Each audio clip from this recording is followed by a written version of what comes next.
Hello and welcome back to a brand new video today, and today I'm doing my 2019 F1 driver prediction, so who's going into what team and all that whatnot.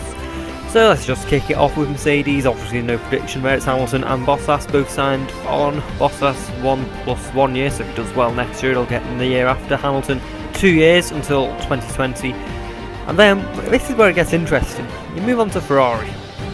You've got Vettel signed until 2020, and then Kimi Raikkonen. Where does Raikkonen go? Does he stay at Ferrari? Does Ferrari want him to stay at Ferrari? Does he go to Sauber? Does he retire and go to Finland and do Finnish things? I think Leclerc is going to come in and save the day for Ferrari, and they'll win every Constructors in forever to come, and that's obviously not going to happen, but I do believe Leclerc will come in because he's been doing a top job in the Sauber. A bit iffy in the West at the moment, just down to the lack of experience though. So, but at those two, Vettel and Leclerc in that car, that'll be a pretty good combo. Because Leclerc's proved himself in the Sauber, he can get into Q3 in that car, so he's obviously good. So, Vettel and Leclerc for Ferrari, I can see it happening. I can see Kimi Raikkonen retiring from F1 at the end of the season, maybe forced out by Ferrari, not through his own choice, but I can't see them keeping him for another year. So, moving on to Red Bull. Verstappen signed until 2020, obviously. Ricciardo not signed yet, but I can see it coming after the summer break at Spa maybe. Or maybe just before the summer break after a race tomorrow. As recording this is Saturday, Hungary qualifying. I don't know when this is going to go up, but tomorrow, maybe after the Hungarian race, they'll announce him signed until 2020. I can see him staying, so for Red Bull, I've got Ricciardo and Verstappen staying on as it is. Let's move to Renault. I believe Hülkenberg is signed with Renault, and I don't know when until, but I believe he signed with them. And Carlos Sainz, it's a bit iffy where Carlos Sainz is going because he's still technically a Red Bull driver, but he said on an interview he needs to be somewhere where Red Bull can take him at last minute in case we do need him.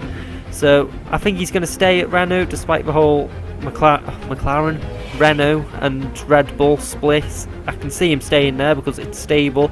He'll want to stay there. I can't see him going back to Toro Rosso because that's what's going backwards. It's because Renault's only going to go up. Red Bull will want their drivers to be doing the best that they can.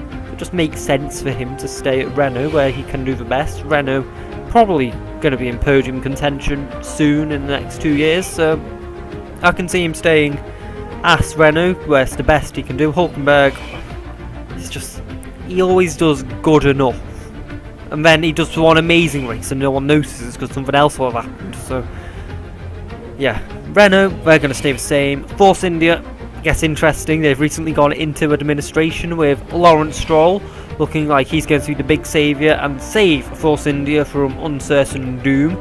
So Hülkenberg, what is this, 2016? Ocon, I believe he's going to stay. I think he's signed anyway. Perez is going to get the boost, simply, well, because if Lawrence Stroll, I'm believing, will buy the team, Ocon is signed there already. I don't think Perez is, and with Perez starting this whole law case against him, I don't see him having a place in the team next season. So I believe Stroll will come in. Perfect father-son partnership there.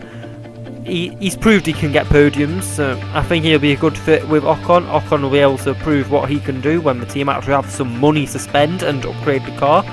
So I can see Stroll going to Force India. Perez getting the boost, unfortunately, because he's a great driver, but I don't see him having a place in Force India after this season, after the palaver he's caused him. And if he sent them to course, basically that's him, to me that's him saying, I don't want to drive for you lot anymore, give me my money.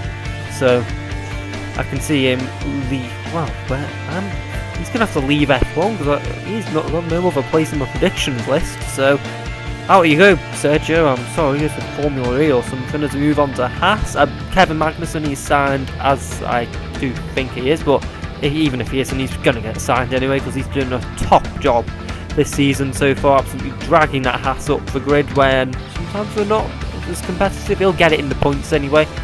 So Kevin Magnussen will stay. I believe they'll keep Grosjean. I can see him getting it all together for the remainder of the season. He did well at Germany last week. and he's done well at, where are we today? Hungary in qualifying. He did well. I can't remember if he finished, but he did well.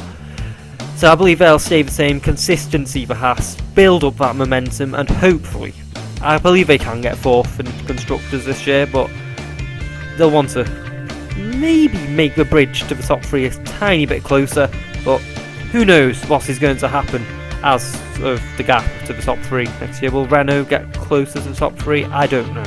So moving on to McLaren, this is where it gets interesting. Van Dorn not been pulling his weight whatsoever. He's starting last, I think, for Hungary today. No, he's starting 16th, basically last. Well, Alonso starting 11th, so just not been doing the job. He's going to go. I'll tell you where he's going in a minute. Alonso is going to stay on because in interviews recently he's been saying, yeah, we're focusing on next year, we're focusing on next year. Why would he be saying that if he wasn't really going to be driving for them next year? He seems very focused on McLaren's next year plans at the moment, so that's telling me he's going to stay on, not go to Indy. I believe he will do the Indy 500 because he's Fernando Alonso, wants the Triple Crown. And replacing Stoffel Van Dorn will be Lando Norris, who's doing a phenomenal job in Formula 2 at the moment, doing great against George Russell as well. I believe McLaren will draft him in to be Fernando Alonso's number 2, maybe number 1. They'll want them to be closer than Van Dorn and Alonso, because Van Dorn's just been awful this season. So I can see them flying Norris in, even if he doesn't win the championship in F2. I'll see them bringing him in.